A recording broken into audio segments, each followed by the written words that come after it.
నమస్తే. Welcome to Telugu Bavuti. ప్రస్తుతం మనతో పాటు ఉన్నారు ఓయూ విద్యార్థి సంఘం నాయకులు మందెల భాస్కర్ గారు ఉన్నారు. భాస్కర్ గారు, నిన్న బండి సంజయ్ గద్దర్ మీద చేసిన వ్యాఖ్యలు ఎట్లా చూస్తారు? పద్మ అవార్డులు ఇవ్వడానికి నక్సలిజం భావజాలమే అడ్డొస్తుందంటారా? ఇంకోటేంటంటే నక్సలిజం ముసుగులో బీజేపీ వందలాది కార్యకర్తలను చంపించారు. అలాంటోళ్ళకి మేము ఎట్లా ఇస్తామని చెప్పేసి కూడా బండి సంజయ్ వ్యాఖ్యని ఎట్లా చూస్తారు? బండి సంజయ్ గారు ఎప్పుడు తన మాటలు కూడా రెచ్చగొట్టి భావోద్వేగాలకు లోను చేసే విధంగానే ఉంటాయి. ఇప్పుడు గద్దర్ లాంటి వాళ్ళకి పద్మశ్రీ అవార్డులు కానీ విభూషణ్ కానీ ఆయనకు చాలా తక్కువ. ఎందుకంటే ఆయన ప్రజల యొక్క ప్రజావాగ్యకారుడు. తను తెలంగాణ ఉద్యమంలో ఆర్ఎస్ఎస్ టు ఆర్ఎస్యు అంటే దాదాపు బీజేపీ కానీ, కాంగ్రెసే కానీ, బీఆర్ఎస్ఏ కానీ, సిపిఐ, న్యూ డెమోక్రసీ అన్ని పార్టీలను ఏకం చేయడంలో జేసీ కోదండరాం ఆధ్వర్యంలో పెట్టడంలో క్రియాశీలకమైన పాత్ర గద్దర్ గారు. గద్దర్ గారు తన ఉద్యమ నేపథ్యం ఒక విప్లవ భావజాలంతో ఉన్న మారుతున్న కాలానికి అనుగుణంగా తన యొక్క సాహిత్యాన్ని కానీ, తన ఉద్యమ రూపాలు కానీ తను నిర్వహించిన విధానాన్ని మనం ఆలోచించాల్సిన అవసరం ఉంది. ముఖ్యంగా బండి సంజయ్ గారు బీజేపీ అధ్యక్షుడైనప్పుడు ఒక బడుగు బలహీన వర్గాల నుంచి ఒక అధ్యక్షుడైందని చెప్పేసి తనను కూడా ఒక సందర్భంలో కలిసినటువంటిది కూడా మన వీడియో క్లిప్పింగ్ చూసాం. అందుకే బండి సంజయ్ గారికి తెలంగాణ ఉద్యమానికి సంబంధం లేదు. అతను ఒక కార్పొరేటర్గా తన యొక్క రాజకీయ ప్రస్థానాన్ని మొదలుపెట్టిన తను మొత్తం కూడా భావోద్వేగాలకు లోను చేసి తెలంగాణ సమాజాన్ని కూడా కొంత అతలంకుతలం చేసేటువంటి మాటలు ప్రయత్నాలు ఉంటాయి. ఆయన బీజేపీ అధ్యక్షుడు ఉన్నప్పుడు చాలా కాంట్రవర్సీస్ కూడా మాట్లాడాడు. ఇప్పుడు కూడా రాష్ట్ర అధ్యక్షుడు గురించి చర్చ జరుగుతున్నటువంటి సందర్భంలో, ముఖ్యంగా ఈటల రాజేందర్ గారి పేరు వస్తున్నటువంటి సందర్భంలో ఈయనది ఒకటే కరీంనగర్ జిల్లా కాబట్టి ఈయనకు వస్తే నా రాజకీయాలకు ఇబ్బంది అవుతుందని చెప్పేసి తను ఫ్రస్ట్రేషన్తో మాట్లాడిండని మేమైతే భావిస్తూ ఉన్నాను. అది సరి అయింది కాదు.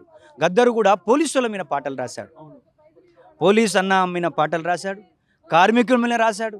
ఎవరైతే సిన్సియర్గా పనిచేస్తున్నారో ఆ బీజేపీలో పనిచేస్తున్న వాళ్ళు కూడా మంచి వాళ్ళను పొగిడినటువంటి సందర్భాలు ఉన్నాయి, ఉద్యమకారులకు మద్దతు ఇచ్చినటువంటి సందర్భాలు ఉన్నాయి. అటువంటి వ్యక్తిని, ఒక సాహితీవేత్తని పట్టుకొని ఆయన నక్సలైట్లకు ప్రతినిధి, ఆయన పోలీసులకు చనిపోవడానికి కారణమైన మాటలు ఏవైతే ఉన్నాయో అవి అర్ధరాహిత్యమని నేనైతే భావిస్తా ఉన్నాను.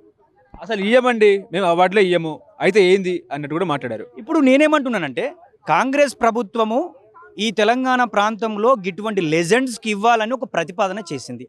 బీజేపీ పద్మభూషణ్ కానీ పద్మవిభూషణ్లు ఇచ్చినటువంటి విధానం చూస్తే బాలకృష్ణ గారికి ఇచ్చింది.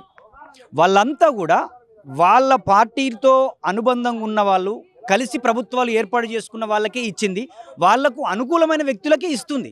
అది మనం ఒప్పుకోవాలి.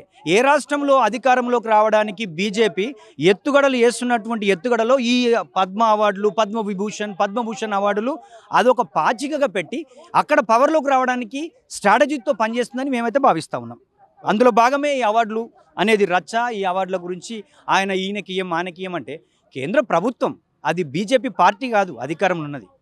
అది కూడా గుర్తు. ఎన్డీఏ ప్రభుత్వం ఉంది. ప్రభుత్వం వేరు, పార్టీ వేరు. ప్రభుత్వం ఎవరైతే నిజంగా నిష్ణాతులు ఉన్నారో, ఎవరైతే లెజెండ్స్ ఉన్నారో వాళ్ళకి ఇవ్వడానికి మేము కూడా స్వాగతిస్తాం. కానీ వాళ్ళు మాట్లాడుతున్నది ఆయనకి ఎందుకు ఇవ్వాలంటే అది మీ ఇష్టం. మీరు గద్దర్ కూడా కుటుంబం అడగలే, గద్దర్ అభిమానులు అడగలే, ప్రభుత్వం ప్రతిపాదనలు చేసింది. దానికి నీకంత ఎందుకు అంత ఫ్రస్ట్రేషన్ అని నేనైతే ఆయనను ప్రశ్నించదలుచుకున్నాను. అంటే కేవలం బండి సంజయ్ మనసులో నుంచి ఈ మాట వచ్చిందంటారా, లేకపోతే బీజేపీ పెద్దలు, ఢిల్లీ పెద్దలు ఈ రకంగా చెప్పమని చెప్పడం కూడా జరిగిందంటారా? ఎందుకంటే ఈ మాటలు బండి సంజయ్ని గైడ్ చేస్తున్నటువంటి వాళ్ళతో నుంచి వచ్చినాయని నేనే భావిస్తాను. ఎందుకంటే గద్దర్ గారు చనిపోయినప్పుడు నరేంద్ర మోడీ గారు ఒక లేఖ కూడా విడుదల చేశారు. అంత గొప్ప లెజెండ్ తెలంగాణ గురించి, కార్మికుల గురించి, కర్షకుల గురించి, ఆదివాసీ, దళిత వర్గాలు, బీసీ వర్గాలు ఎవరు సమస్యలు ఉంటే వాళ్ళ తరపున కొట్లాడిన, సాహిత్య నిర్మించిన గొప్ప వ్యక్తి, లెజెండ్. ఆయనకు నా తరపున నివాళులు అర్పిస్తున్నానని చెప్పిన సందర్భాలు గుర్తు చేస్తూ ఉన్నాం. ముఖ్యంగా బండి సంజయ్ గారు, మీరు కూడా కొంత అవగాహన తెచ్చుకోరు. మీరు తెలంగాణ ఉద్యమంలో లేరు, తెలంగాణ రాష్ట్రం యొక్క ఆవశ్యకత తెలియదు. ఈరోజు నువ్వు కేంద్ర హోంశాఖ సహాయ మంత్రి అయినావంటే తెలంగాణ రాష్ట్రం రావడం వల్ల అయ్యావు. కానీ నువ్వు ఆ తెలంగాణ బిడ్డను అవమానించుకుంటే నీకు నువ్వు అవమానించుకున్నట్టని ఆయన మేము గుర్తు చేయదలుచుకున్నావు.